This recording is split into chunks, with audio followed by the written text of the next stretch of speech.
ලොකු පියතුමනි පොඩි ප්‍රශ්නයක්. ඉච්චෝ මට ලොකු පියතුමනි කියන්න එපා. මට ලොකු තාත්තා කියන්න.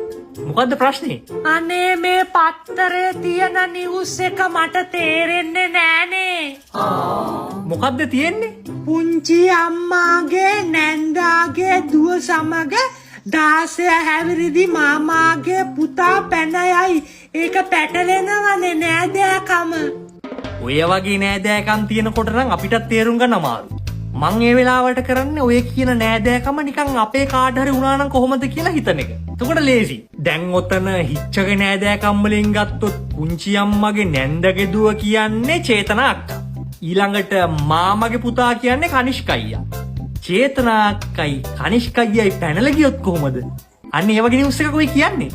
එහෙමනම් ලේසි තමයි. ඒකනේ කිව්වේ. තව එකක් තියෙනවා. ලොකු තාත්තාගේ බිරිඳගේ අනියම් සැමියාට නිර්වත් ඡායාරූපය වූ පාසල් දැලිය පොලිස් දැලේ. ඒක නම් හැබැයි අපේ නෑදෑකම් වලට ගලපන්න ටිකක් අමාරුයිනේ. ඔය අනියම් සම්බන්ධතා කතා තියෙනවනේ. නෑ හැබැයි පුළුවන් නේද? ලොකු තාත්තාගේ බිරිඳ කියන්නේ ඔයාගේ බිරිඳ කාන්ති ඇන්ටි. කාන්ති ඇන්ටිගේ අනියම් සැමියා කියන්නේ චතුමිනගේ තාත්තා. ඈ? අපේ අක්කා චතුමිනගේ තාත්තට ෆොටෝ යවුවා වගේනේ. කාන්ති කාන්ති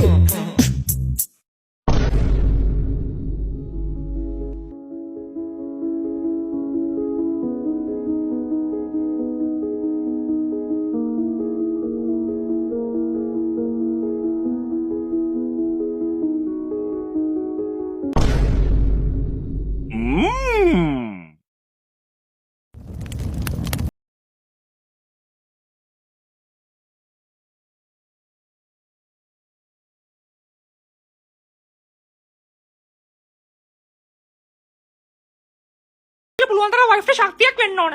හරි ડોක්ටර්. පුෂ් හයියෙන් පුෂ්. හයි පිස්සුද? සීස එකක් කරන්නේ. මොන පුෂ්ද? සීසල් කරන්නේ? ඒකවත් දැන හිටියේ නැද්ද? කවුද කමලවිස් මේ? මොඩියක අන්නරලා ඉන්නවා. ළමයා හම්බෙලා ඉවරයි තාත්තේ. දැන් අනිවාර්යෙන්ම ළමයා කිරි බිව්වට පස්සේ කුඩු සෙවන්න ඕන. නැත්තම් කිරි රන්ද යන්න පුළුවන් නේ. අන්න කිරි බිලි ඉවරයි. කො කුඩු සෙවන්න. හයි කුඩු සෙවන්න උඩ තමුසේ නෙවෙයි. පොඩි බබා. මොකද ළමයා කිරි බිව්වම තමුසේට රන්ද යන්නේ. සෝරි. මොඩියක කසු නෙවෙයි. මං තව ටිකක් බල්ලා අර දොස්තරට ටිකක් කනින්න හැදුවේ. ස්පිරිතාලේ කියලා බලන්න නැතුව. ගහන්න? ඇයි? ඇයි අහන්නේ? පොඩි එකා ඊට ආපු ගමන් පිටර ගෙහුවේ දැක්ක නැද්ද? අඬන්න ගත්ත ඊට පස්සේ. බබා අඬාගෙන ආවේ නැත්තම් යාගේ පිටට ගහලා අඬවන්න ඕන. හැඬුවේ නැත්තම් තමයි ප්‍රශ්නේ වෙන්නේ. ඈ? තාත්තනේද? ඔව්. ළමයට හිතලා වගේ බේබි ෆ්‍රොක් එක ගන්න අඳන්න. මේ ෆ්‍රොක්ස් නෙවෙයි ડોක්ටර් මේ කලිසම් ගෙනාවේ කොල්ලෙක් නේ ඉන්නේ. නෑ ඇතුළට අඳන ගැට දාන එකට කියන්නේ ෆ්‍රොක් එක කියලා තමයි. ඒක කොල්ල කෙල්ල දෙකොල්ලන්ට වන්දනවා. බබා හොඳින්ද? කවුද මේ මගේ පොඩි එකාගේ පුරිය මැද්දෙන් ක්ලිප් එකක් ගහලා තියන්නේ? මිනිස්සයෝ ඒ පෙකිනි වල. ඒකෙන් තමයි බඩ ඇතුලින් ළමයට පෝෂණය යන්නේ. මාව ස්ට්‍රෙස් කරන තොන්න හිටලා ඉන්නවා. කවුද මේ කෑ ගහනවා එහෙුණා? නෑ උලන්නේ. සෝරි. තාත්තේ වල ඩිස්චාර්ජ් කරලා තියෙන යන්න පුළුවන්.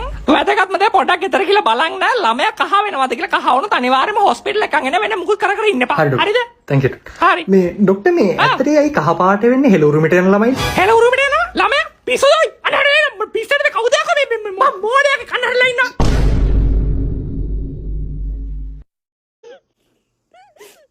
දැන්වත් ඔය ඇන්ඩියාව නතර කරහම් බං පිස්සුද?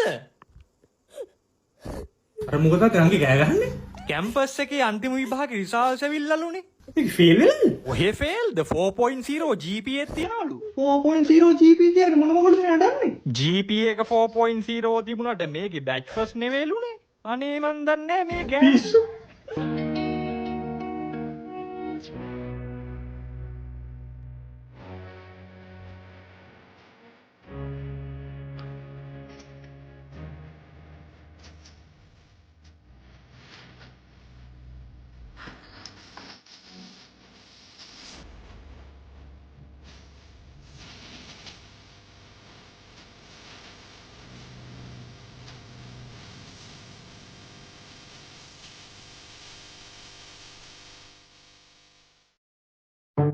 මල්ලි මොකද තමයි මොනවද මං මුන්නේ කරන්නේ ලැජ්ජ නැති වැඩ මොනවද උඹේ පාර ටික්ටොක් කරන්න තියාගත්තද දැන් TikTok කරන එක කොහොමද ලැජ්ජ නැති වැඩක් වෙන්නේ? උඹට ලැජ්ජ නැති උනාට යකෝ මට ලැජ්ජයි. හොඳට ඉගෙන ගත්ත එකේ නේද පැත්ත කරලා පාඩු හිටපන් උගත්කම තියාගෙන. හරි මුලින් කියන්නකෝ යා මගේ TikTok දැකලා තියෙනවද? එකක් දෙකක් දැකලා තියෙනවා. දැකලා තියෙනව නම් දන්නව ඇතිනේ. මං ඒවල කතා කරන්නේ වැදගත් දේවල්. ඊයේ දාපු වීඩියෝ එකේ තිබ්බේ පිටසක්වල ජීවීන් ගැන. පෙරේද දැම්මේ ක්වොන්ටම් ෆිසික්ස් ගැන. අනික මොකෝ මේ ලැජ්ජ වෙන්නේ මම මොකෝ රිදි බාගෙන දැන් නටනව නෙවෙයිනේ. වැදගත් දේවල් මම දාන්නේ. ඒ වුණාට නෙවෙයි. එහෙම තමයි මේ අද කාලේ ඒ වගේ ටෙක්නොලොජිස් යූස් කරලා තමයි දැනුම් බෙදා ගන්න ඕන. දැන් තාත්තා දන්නවද උඹෝ කරනවා කියලා? මම දන්නේ නැහැ. ආන් හිටපන්කො මං තාත්තගේ අහන්න. ඒතකොට තාත්තා උඹට කියලා දෙයි වැදගත්කම ගැන හොඳේ.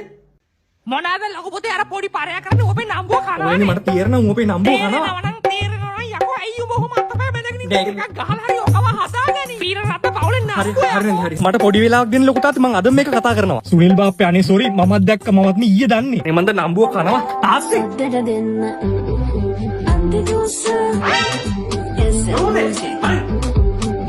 තාත්තේ මොකද මේ? ඔහොම හිටලා බෑ. වරින් පොඩි ඩාන්ස් එකක් දාන්න මම මේ TikTok එකක් කරනවා. යකෝ ඊයේ මන් දාපු ඩාන්ස් එකට ලක්ෂ 2ක් views. මම ෆලෝ කරලා තියෙන TikTok එකේ. මොකක්? අයියෝ TikTok එකේ සර්ච් කරපන් නෝටි පෙරේර කියලා. මාව එන්නේ. කෙලින්ම ලයික් කරලා ෆලෝ කරලා හැම වීඩියෝ එකම රීපෝස්ට් කරන්න තෝරන. ඈ? Sacabou. අන්නේ.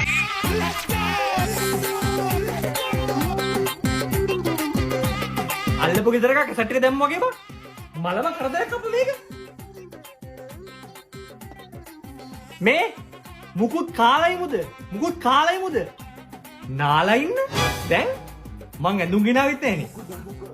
නෑ බං අවුලක් නෑ මම දවල්ට එහෙම නානවා අඩුයි. දවල්ට කනවා අඩුයි. ලෙඩ වෙයි ඈ. හෙට වෙයි. හෙට මොනවද වෙන්නේ? ලෙඩ මොනවද කියන්නේ ඉතින් ගෑස් තමයි. ඒක නෙවෙයි මේ පාර හැලොවින් පාටි ගියේ නෑ. හෙළුවෙන් පාටි?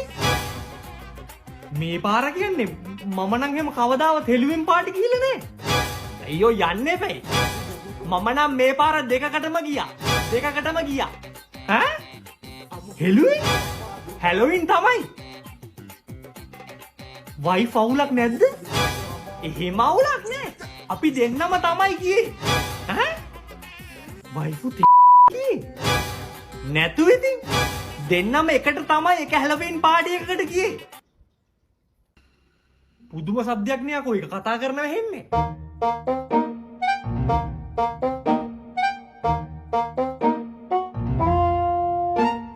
හෙලෝ මචං. කවුද මේ?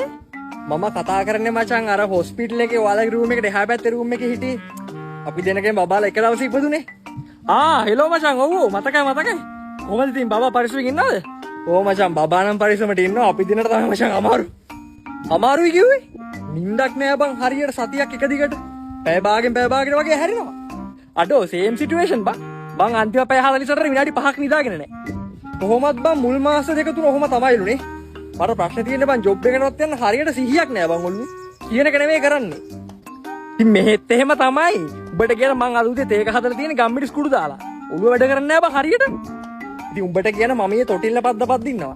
පැය භාගයක් ගියට පස්සේ දැක්කේ තොටිල්ල ළමයා නෑ කියලා. අඩෝ දෙයියනේ කියලා අපි ඒ ලෙවල් එකට නම් තාම ගිහලා නෑ. ඊට වඩා අංශික තියෙනවා.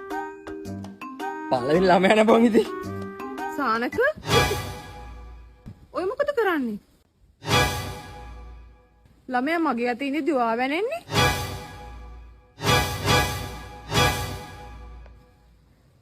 Hello Sacabou. Free drinks